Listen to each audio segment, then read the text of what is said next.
Hello viewers, online math learning প্রোগ্রামে সবাইকে স্বাগতম। আমি আইনুল হক। আজকে আমরা জ্যামিতিক আকৃতির গল্প নিয়ে আলোচনা করব। তো জ্যামিতিক আকৃতির গল্প অধ্যায়ে দুটি অনুশীলনী রয়েছে। আমরা প্রথম অনুশীলনীর 5টি সমস্যা আছে, এগুলা সমাধান করার চেষ্টা করব। তো শুরু করা যাক।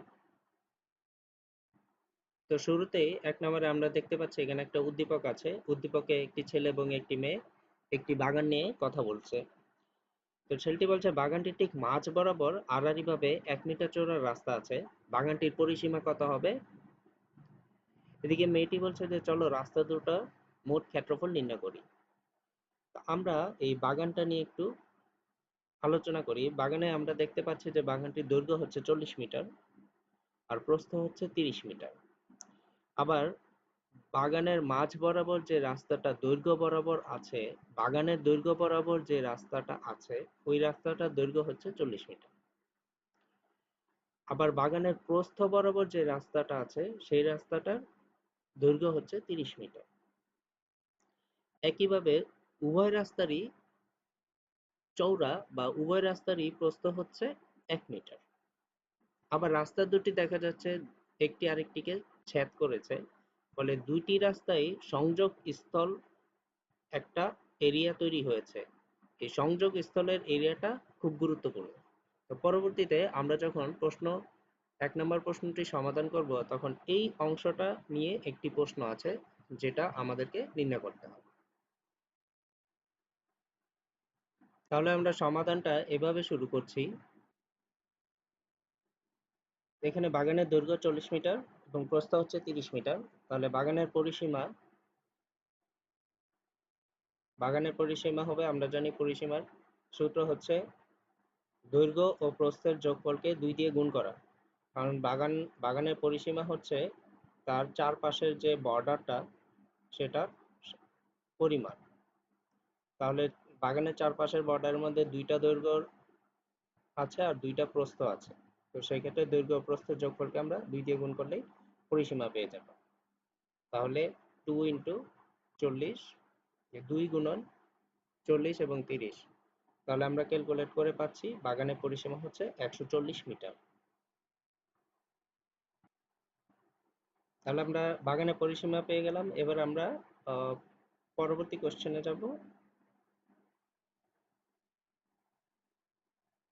পরবর্তী কোশ্চেন হচ্ছে রাস্তা দুটোর মোট ক্ষেত্রফল নির্ণয় করতে হবে আমাদেরকে।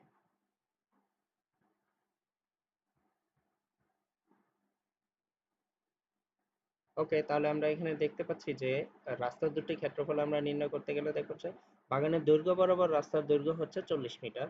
আমরা দেখতেই পাচ্ছি বাগানের দৈর্ঘ্য যেহেতু 40 মিটার, তাহলে দৈর্ঘ্য বরাবর যে রাস্তাটি সেটি দৈর্ঘ্য 40 মিটার। আবার বাগানের প্রস্থ বরাবর রাস্তার দৈর্ঘ্য হচ্ছে 30 মিটার। যে রাস্তাটি বাগানের প্রস্থ বরাবর আছে সেটির দৈর্ঘ্য হচ্ছে 30 মিটার। কিন্তু উভয় রাস্তারই প্রস্থ হচ্ছে 1 মিটার। দৈর্ঘ্য বরাবর যে রাস্তা সেটারও প্রস্থ 1 মিটার, আবার বাগানের প্রস্থ বরাবর যে রাস্তা সেটারও প্রস্থ 1 মিটার। তো সেক্ষেত্রে আমরা যদি রাস্তা দুটির ক্ষেত্রফল আলাদা আলাদা ভাবে বের করি, তাহলে বাগানের দৈর্ঘ্য বরাবর যে রাস্তাটি সেটার ক্ষেত্রফল হবে 40 × 1 = 40 বর্গমিটার। আবার বাগানের প্রস্থ বরাবর যে রাস্তাটি সেটির ক্ষেত্রফল হবে 30 × 1 = 30 বর্গমিটার। এখন রাস্তা দুটির সংযোগ স্থলের ক্ষেত্রফল যদি আমরা চিন্তা করি, যে এই যে দুইটি রাস্তা একসাথে সংযুক্ত হলো, তো তাদের মধ্যবর্তী স্থানে যে অঞ্চলটা আছে সেই অঞ্চলটার দৈর্ঘ্য হচ্ছে এবং প্রস্থ হচ্ছে দুটোটাই 1 মিটার। তো সেই ক্ষেত্রে রাস্তাটির সংযোগ স্থল যতটুকু ততটুকুর ক্ষেত্রফল হচ্ছে 1 × 1 = 1 বর্গমিটার। তাহলে এখন যেহেতু রাস্তা দুটি একটি আরেকটির উপর উপরিপাতিত হয়েছে, তো সেক্ষেত্রে রাস্তা দুটি যদি আমি আলাদা আলাদাভাবে যোগ করি, তাহলে এই মাঝখানের যে অঞ্চলটা অর্থাৎ দুইটি রাস্তা একে অপরকে যে জায়গাটা সেকশন করে বা সংযুক্ত হয়েছে ওই অঞ্চলটা দুইবার যোগ হয়ে যাচ্ছে। তো সেক্ষেত্রে আমাদেরকে একবার বিয়োগ করে দিতে হবে, অর্থাৎ দুটি রাস্তার যোগফল থেকে তাদের সংযোগ স্থলের যে ক্ষেত্রফলটা সেটা একবার বিয়োগ করে দিতে হবে। বিয়োগ করে দিলে রাস্তা দুটির মোট ক্ষেত্রফল বের হবে। তো এজন্যই আমরা রাস্তা দুটির মোট ক্ষেত্রফল যখন বের করি, তখন প্রথম রাস্তার ক্ষেত্রফল যোগ দ্বিতীয় রাস্তার ক্ষেত্রফল বিয়োগ করছি এক। এই এক হচ্ছে এই ১ বর্গ মিটার, যেটা রাস্তা দুটির সংযোগস্থলের ক্ষেত্রফল। অর্থাৎ আয়তাকার যে এই বাগানটা ঠিক মাঝখানের যে অঞ্চলটা সেটা। সেটা যখন আমরা বিয়োগ করে দেব তখন রাস্তা দুটির মোট ক্ষেত্রফল হবে ৬৯ বর্গমিটার। এই হচ্ছে আমাদের প্রথম প্রশ্নের সমাধান। তো এবার আমরা ২ নম্বর প্রশ্নে চলে যাই। ২ নম্বর প্রশ্নে আছে যে একটি আয়তাকার জমির ক্ষেত্রফল একটি বর্গাকার জমির ক্ষেত্রফলের সমান। আয়তাকার জমির দৈর্ঘ্য প্রস্থের ৪ গুণ। প্রতি মিটার দড়ির মূল্য ৬০ টাকা। দড়ি দিয়ে দুবার ঘুরিয়ে জমির চারদিকে বেষ্টনী দিতে মোট ৫,৬০০ টাকা খরচ হয়। তো প্রথম প্রশ্ন ক হচ্ছে আয়তাকার জমির পরিসীমা কত হবে? আর দ্বিতীয় প্রশ্ন খ হচ্ছে বর্গাকার জমিতে প্রতি ৪ বর্গমিটার জায়গায় একটি করে পেঁপে চারা রোপণ করলে কতটি চারা লাগবে? অর্থাৎ চারা সংখ্যা বের করতে হবে। তো উদ্দীপকে একটি গুরুত্বপূর্ণ পয়েন্ট হচ্ছে জমির চারদিকে বেষ্টনী দিতে মোট খরচ হয় ৫,৬০০ টাকা। তো দুইবার যদি বেষ্টনী দেওয়া হয়, আমরা এই দুবার শব্দটিকে যদি একবার দিয়ে কনভার্ট করি, তাহলে কোনো একটা জমিকে একবার বেষ্টনী দিতে যে পরিমাণ টাকা খরচ হবে, একটা জমির পরিসীমাকে বেষ্টনী দিতে ঠিক সেই পরিমাণ টাকাই খরচ হবে। অর্থাৎ এই দুবারকে আমরা একবারে রূপান্তর করব, তাহলে যেই টাকাটা খরচ হবে সেটা হচ্ছে বাগানের পরিসীমার সমান বেষ্টনী দিতে যে টাকা খরচ হবে সেটার সমান। তো সেক্ষেত্রে আমরা এটাই শুরু করেছি যে উদ্দীপকে দেওয়া আছে প্রতি মিটার দড়ির মূল্য হচ্ছে ৬০ টাকা। জমির চারিদিকে একবার বেষ্টনী দিতে খরচ হয় ৫,৬০০ টাকা। তো জমির চারিদিকে দুইবার বেষ্টনী দিতে খরচ হয় ৫,৬০০ টাকা, আর একবার বেষ্টনী দিতে খরচ হবে এই ৫,৬০০কে আমরা ২ দিয়ে ভাগ করে দেব। ভাগ করে দিলে সেটা হবে ২,৮০০ টাকা। এখন যেহেতু জমির চারদিকে একবার বেষ্টনী দেওয়া হলো জমির পরিসীমার সমান, তো সেহেতু জমির পরিসীমা হবে ২,৮০০কে ৭ দিয়ে ভাগ করে দিলে যেটা হবে সেটা হচ্ছে ৪০০ মিটার। অর্থাৎ এই জমিটির পরিসীমা হচ্ছে ৪০০ মিটার।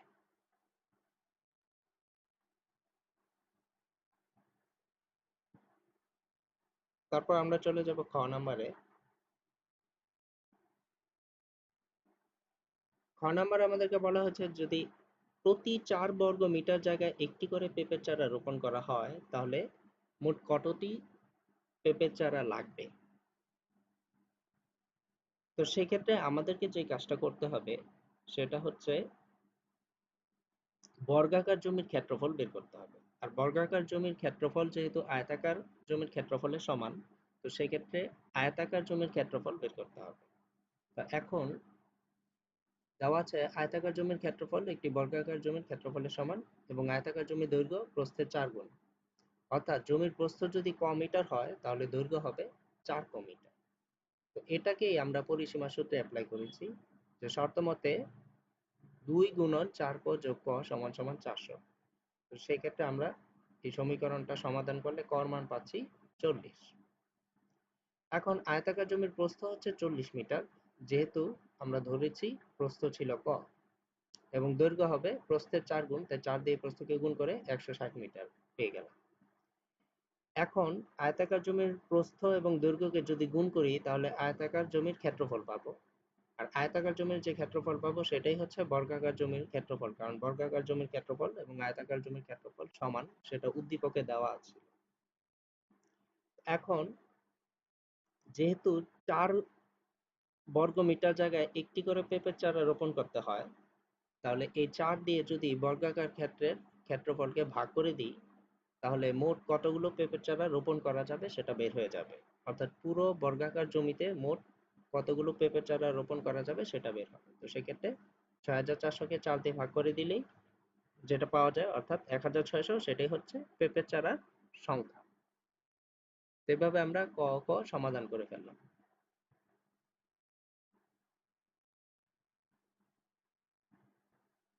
তো এবার আমরা ৩ নম্বর প্রশ্নটি করছি। ৩ নম্বর প্রশ্নে একটা উদ্দীপক দেওয়া আছে। তো উদ্দীপকে আমরা একটা সামান্তরিক ক্ষেত্র দেখতে পাচ্ছি। এখানে বলা আছে যে চিত্রে সামান্তরিক ক্ষেত্রটির পরিসীমা হচ্ছে ১৮০ মিটার এবং এর ক্ষেত্রফল একাধিক উপায়ে নির্ণয় করা যায়। তো আমরা একটু সামান্তরিক ক্ষেত্রটা যদি একটু বিশ্লেষণ করি, তো এখানে আমরা দেখতে পাচ্ছি যে সামান্তরিক ক্ষেত্রের বড় যে বাহু, এই বাহুর পরিমাণ হচ্ছে ২ গুণন ক মিটার, আর ছোট বাহুর দৈর্ঘ্য হচ্ছে ক মিটার। আর এদিকে সামান্তরিকের ভূমি যদি আমি এবি ধরি, তাহলে সামান্তরিকের উপরে যে খাড়া করে একটা ডিএফ আছে, সেটা হচ্ছে সামান্তরিকের উচ্চতা ধরা যায়। তো যেহেতু এখানে এই চিহ্নটা হচ্ছে সমকোণের চিহ্ন, তাই ডিএফ হচ্ছে এবি এর উপর লম্ব। তো সেই ক্ষেত্রে ডিএফ হচ্ছে সামান্তরিকের উচ্চতা এবং এটার মান হচ্ছে ৫ মিটার। আর আমরা জানি যে সামান্তরিকের বিপরীত বাহুগুলো হচ্ছে পরস্পর সমান এবং সমান্তরাল। তাই এবি এবং সিডি দুটোরই দৈর্ঘ্য হচ্ছে সমান এবং সেটা হচ্ছে ২ গুণন ক মিটার। বিসি এবং এডি এই দুইটা বাহু পরস্পর সমান এবং এদের দৈর্ঘ্য হচ্ছে ক মিটার। এবার আমরা সমস্যার মধ্যে চলে যাই। তো কতে বলা হয়েছে ৩-এর কতে যে সামান্তরিক ক্ষেত্রটির ক্ষেত্রফল যৌক্তিক ব্যাখ্যা সহ একাধিক পদ্ধতিতে নির্ণয় করো। তাহলে আমরা একাধিক পদ্ধতিতে সামান্তরিকের ক্ষেত্রফল বের করব। তো সেক্ষেত্রে আমরা যে কাজটা শুরুতে করতে পারি, যেমন সামান্তরিক ক্ষেত্রটির পরিসীমা দেওয়া আছে ১৮০ মিটার। তো আমরা জানি পরিসীমা হচ্ছে সামান্তরিকের ৪টা বাহুর যোগফল। তো সেই ক্ষেত্রে আমরা যদি ২ ক এবং ক একে যোগ করে ২ দিয়ে গুণ করি, তাহলে পরিসীমা ১৮০ মিটারের সমান হবে।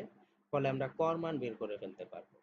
তো কর মানটা আমাদের পরবর্তীতে যখন সামান্তরিকের ক্ষেত্রফল বের করব তখন আমাদের প্রয়োজন হবে, কর মানটা বসাতে হবে। তো আমি কর মানটা শেষে বের করেছি। তো কর মানটা আগেও বের করা যাবে। তাহলে আমরা এবার দেখি সামান্তরিকের ক্ষেত্রফল কিভাবে একাধিক পদ্ধতিতে বের করা যায়।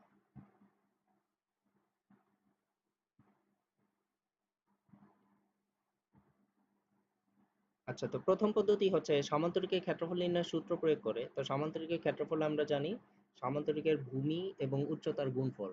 আমরা জানি সামান্তরিকের ভূমি এখানে দেওয়া আছে ২ গুণন ক মিটার আর উচ্চতা দেওয়া আছে ৫ মিটার। তো সেই ক্ষেত্রে ২ গুণন ক কে ৫ দিয়ে গুণ করলেই আমাদের সামান্তরিকের ক্ষেত্রফল বের হয়ে যাবে, সেটা হচ্ছে ১০ ক বর্গমিটার। তো এটা হচ্ছে একটা পদ্ধতি। তো আমরা যদি আগে কর মানটা বের করে ফেলতাম, তাহলে সেক্ষেত্রে এখানে কর মান বসিয়ে দিলেই ক্ষেত্রফল পেয়ে যাব। আচ্ছা, এবার আমরা দ্বিতীয় পদ্ধতিটা দেখি। তো পদ্ধতি ২ আছে সামান্তরিকের কর্ণ দ্বারা সৃষ্ট দুটি সর্বসম ত্রিভুজের ক্ষেত্রফল নির্ণয় করে তাদের মান যোগ করে। আচ্ছা, আমরা এখানে দেখতে পাচ্ছি উদ্দীপকে চিত্রে বি এবং ডি যোগ করা আছে, অর্থাৎ বিডি হচ্ছে সামান্তরিকের কর্ণ। তো এখানে স্পষ্টত যে সামান্তরিকের এই বিডি কর্ণটি সামান্তরিককে দুটি ত্রিভুজে বিভক্ত করেছে। তাহলে এই দুইটা ত্রিভুজের ক্ষেত্রফল যদি আমরা আলাদা আলাদা বের করে যোগ করি, তাহলেও সামান্তরিকের ক্ষেত্রফল পেয়ে যাব। এখানে ওই কাজটাই করা হয়েছে। যেহেতু এবিসিডি সামান্তরিকের কর্ণ বিডি সামান্তরিকটিকে দুটি সর্বসম ত্রিভুজ এবিডি ও ত্রিভুজ বিসিডি তে রূপান্তর করে বা বিভক্ত করে, তাই ত্রিভুজ এবিডি ও ত্রিভুজ বিসিডি এর ক্ষেত্রফলদ্বয়ের সমষ্টিই হচ্ছে সামান্তরিক এবিসিডি এর ক্ষেত্রফল। আমরা এই এই পদ্ধতিতে কিভাবে ক্ষেত্রফল বের করে সেটা দেখব। তো প্রথমে আমরা ত্রিভুজ এবিডি দেখছি যে ত্রিভুজ এবিডি এর মধ্যে ভূমি হচ্ছে এবি। তো ভূমি এবির পরিমাপ হচ্ছে 2 ইন্টু ক মিটার। আর ত্রিভুজ এবিডি এর উচ্চতা হচ্ছে ডিএফ, আর ডিএফ এর পরিমাণ হচ্ছে ৫ মিটার। তাহলে আমরা জানি ত্রিভুজের ক্ষেত্রফল নির্ণয়ের সূত্র হচ্ছে হাফ গুণন ভূমি গুণন উচ্চতা। ভূমি এবং উচ্চতার মান বসিয়ে গুণ করে তার সাথে হাফ গুণ করে দিলেই আমরা ত্রিভুজ এবিডি এর ক্ষেত্রফল পেয়ে যাচ্ছি ৫ ক বর্গমিটার। একইভাবে ত্রিভুজ বিসিডি যদি আমরা বিবেচনা করি, তো বিসিডির মধ্যে ভূমি যদি আমরা ২ গুণন ক ধরি, তাহলে এই বিসিডি ত্রিভুজেরও উচ্চতা হচ্ছে ডিএফ, অর্থাৎ ৫ মিটার। তো সেক্ষেত্রে ভূমি এবং উচ্চতা ঠিক এবিডি ত্রিভুজের মতোই। তো সেক্ষেত্রেও আমরা যদি হিসেব করি, তাহলে ত্রিভুজ বিসিডি এর ক্ষেত্রফল বের হবে ৫ গুণন ক বর্গমিটার। এখন এখন আমরা যে কাজটা করব, এই দুইটা ত্রিভুজের ক্ষেত্রফলকে যোগ করে দেব। তো যোগ করে দিলেই সামান্তরিকের ক্ষেত্রফল পেয়ে যাব। যেহেতু সামান্তরিকের সামান্তরিক ABCD এর ক্ষেত্রফল হচ্ছে ত্রিভুজ ABD ও ত্রিভুজ BCD এর ক্ষেত্রফল। ত্রিভুজ ABD এর ক্ষেত্রফল যোগ ত্রিভুজ BCD এর ক্ষেত্রফল। তো আমরা একটু আগে বের করেছি যে উভয় ত্রিভুজের ক্ষেত্রফল 5 ক এবং 5 ক। তো এই দুইটা যোগ করলে সামান্তরিকের ক্ষেত্রফল বের হয়ে যাবে 10 ক। তো এর আগের চিত্র আমরা খেয়াল করব যে ওইখানেও কিন্তু সামান্তরিকের ক্ষেত্রফল বের হয়েছিল 10 ক, 10 গুণন ক। তো এখন আমরা যে কাজটা করব, ক এর মান বের করব। তো ক এর মান বের করতে গেলে পরিসীমা সূত্রটি ইউজ করব। তো পরিসীমা সূত্র হচ্ছে যে এই সামান্তরিকের 4টি বাহুর যোগফল। তো ক যোগ 2 ক আবার ক যোগ 2 ক সমান সমান 180। তাহলে এখন এই সমীকরণ সমাধান করলে আমরা ক এর মান পেয়ে যাচ্ছি 30। অর্থাৎ সামান্তরিকের ক্ষেত্রফলের মান হবে যেহেতু 10 ক, তো 10 এর সাথে 30 গুণ করলে 300 বর্গমিটার।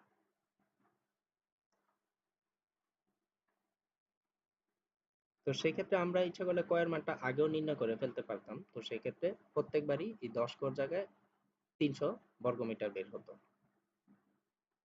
আবার আমরা ইচ্ছা করলে এভাবেও করতে পারি। আচ্ছা, এবার 3 এর খতে চলে যায়। 3 এর খতে দেওয়া আমাদেরকে যে কাজটা করতে হবে যে দেখাতে হবে সামান্তরিকের ক্ষেত্রটির ক্ষেত্রফল হচ্ছে ত্রিভুজ ক্ষেত্র ABD এর দ্বিগুণ। অর্থাৎ ত্রিভুজ ক্ষেত্র ABD এর ক্ষেত্রফলের দ্বিগুণ। তো সেটা আমরা কিভাবে করেছি? তো এখানে লিখেছে যে সামান্তরিক ABCD এর একটি কর্ণ হচ্ছে BD। BD কর্ণটি সামান্তরিকের দুটি ত্রিভুজে বিভক্ত করেছে, একটি হচ্ছে ABD আর একটা হচ্ছে ত্রিভুজ BCD। এখন এই দুইটা ত্রিভুজের মধ্যে আমরা কি কি মিল পাই সেটা একটু দেখি। যে বাহু AD, ABD ত্রিভুজের যে AD বাহু, এই AD বাহুটি BCD ত্রিভুজের BC বাহুর সমান, কারণ দুই পাশেই কম মিটার দেওয়া আছে। তো যেহেতু তাদের বাহু দৈর্ঘ্য সমান তাই বাহু দুইটি সমান। আবার ABD ত্রিভুজের যে AB বাহু, এই AB বাহুটি হচ্ছে আবার BCD ত্রিভুজের CD বাহুর সমান, কারণ উভয়ের পরিমাপই দেওয়া আছে 2 মিটার। আর BD কর্ণটি উভয় ত্রিভুজের ক্ষেত্রে একটা সাধারণ বাহু, অর্থাৎ এটা কমন, দুই ত্রিভুজের মধ্যে এই বাহুটা আছে, এজন্য এটা হচ্ছে সাধারণ বাহু। তো দুটি ত্রিভুজের মধ্যে যদি তিনটা বিষয় সমান হয়, অর্থাৎ দুটি বাহু একটি কোণ বা তিনটি বাহু অথবা দুটি কোণ একটি বাহু, তাহলে ওই ত্রিভুজ দুটি সর্বসম হয়। তো সেই ক্ষেত্রে এখানে তিনটি বাহু সমান হয়েছে।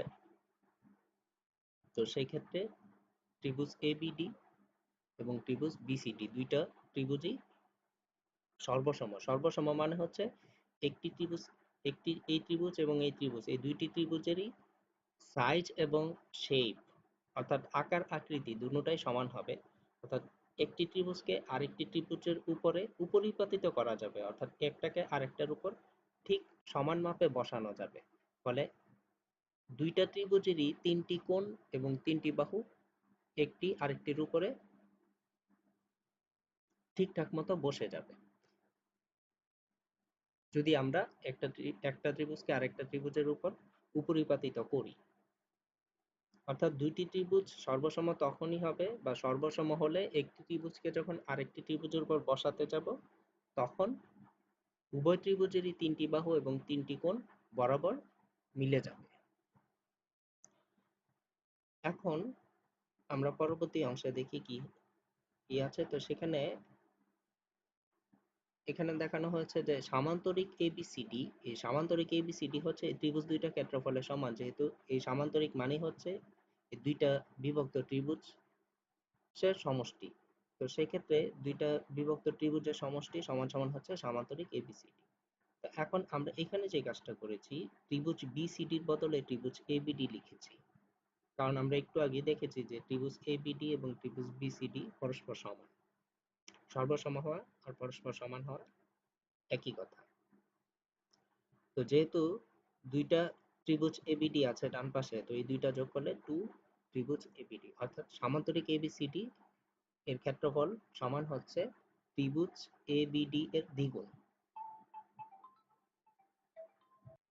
তো এভাবে আমরা প্রমাণ করতে পারি যে সামান্তরিক ABCD এর ক্ষেত্রফলের সমান হচ্ছে ত্রিভুজ ABD এর দ্বিগুণের সমান।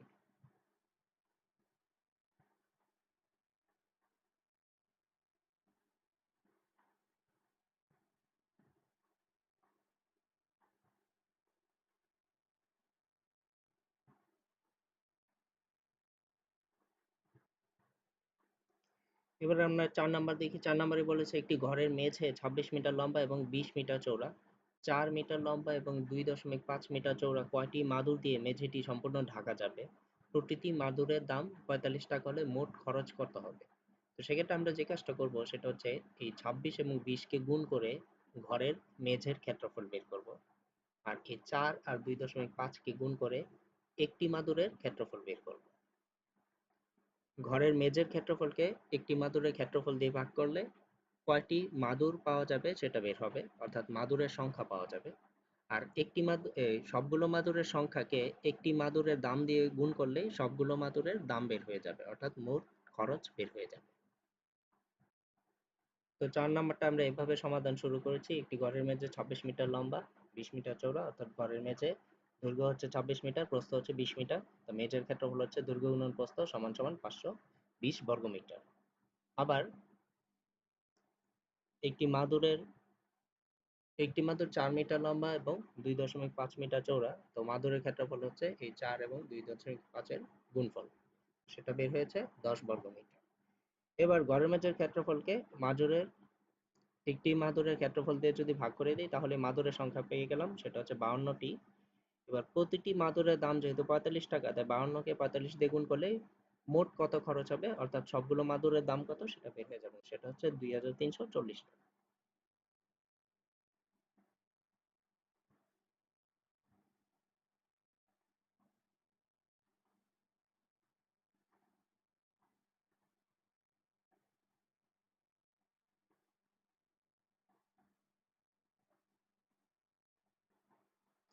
এবার আমরা ৫ নাম্বার প্রশ্নটা দেখি। ৫ নাম্বারে একটা উদ্দীপকে চিত্র দেওয়া আছে, ত্রিভুজের চিত্র, এবং এখানে কিছু তথ্য দেওয়া আছে। তথ্যে বলেছে যে এই ত্রিভুজের এবি বাহুর দৈর্ঘ্য হচ্ছে ১০০ সেন্টিমিটার, এসি বাহুটার দৈর্ঘ্য হচ্ছে ১২০ সেন্টিমিটার এবং বিডি বাহু নয়, বিডি অংশটার দৈর্ঘ্য হচ্ছে ৮০ সেন্টিমিটার। অর্থাৎ বিডি হচ্ছে এসি এর উপর লম্ব। তো সেটার দৈর্ঘ্য হচ্ছে ৮০ সেন্টিমিটার। আমাদেরকে সিই এই অংশটার দৈর্ঘ্য বের করতে হবে। তো সেক্ষেত্রে আমরা একটু ভালো করে যদি ত্রিভুজটাকে খেয়াল করি, এবি এবির উপরে হচ্ছে সিই লম্ব, কারণ এখানে যে বক্স চিত্রটা দেওয়া আছে এটা একটা সমকোণের চিহ্ন। তো সেই ক্ষেত্রে সিই হচ্ছে এবির উপরে লম্ব। আবার বিডি হচ্ছে এসি বাহুটার উপরে লম্ব। তো আমরা জানি কোন ত্রিভুজের শীর্ষবিন্দু থেকে বিপরীত বাহুর উপরে যে লম্ব দূরত্বটা থাকে সেই লম্ব দূরত্বটা হচ্ছে ত্রিভুজের উচ্চতা। তো সেক্ষেত্রে আমরা ত্রিভুজের এই এবিসি ত্রিভুজের এবি বাহুটাকে যদি আমরা ভূমি ধরি তাহলে এই সিই হবে লম্ব। আবার আমরা ত্রিভুজের এই এবিসি ত্রিভুজের এসি বাহুটাকে যদি আমরা ভূমি ধরি তাহলে এই বিডি অংশটা হবে ত্রিভুজের উচ্চতা। তো আমরা যেই কাজটা করব যে দুই ভাবে ত্রিভুজের ক্ষেত্রফল বের করব, অর্থাৎ একবার এবি বাহুটাকে ভূমি ধরে আর সিই কে উচ্চতা ধরে ক্ষেত্রফল বের করব, আবার এসি বাহুটাকে ভূমি ধরে এবং বিডি কে উচ্চতা ধরে ত্রিভুজের ক্ষেত্রফল বের করব, এবং আমরা শেষে দুইটা ক্ষেত্রফল সমান করেই সিই এর মান বের করে ফেলব। তো প্রথমে আমরা চিত্র এঁকে উদ্দীপকের যে তথ্যগুলো দেওয়া হচ্ছে সেগুলো এখানে বসানো হয়েছে। AB ১০০ centimetre, AC ১২০, BD ৮০ centimetre এবং সিই এর মান নির্ণয় করতে হবে।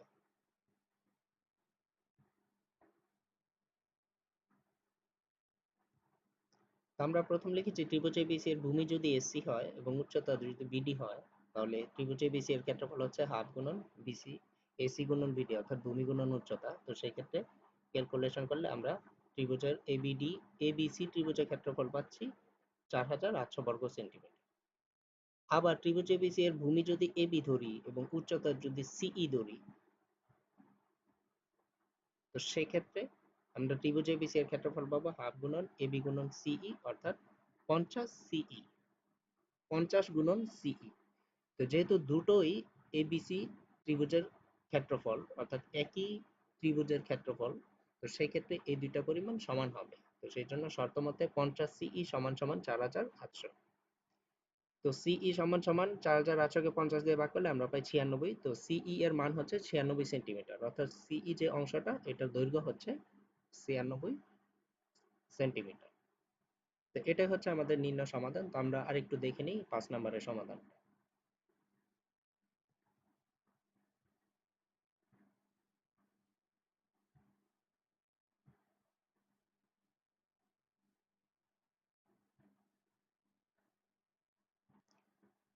তো এই হচ্ছে আমাদের প্রথম এক্সারসাইজের সমাধান 1 থেকে 5 পর্যন্ত। তো যারা অংশগ্রহণ করছেন সবাইকে ধন্যবাদ।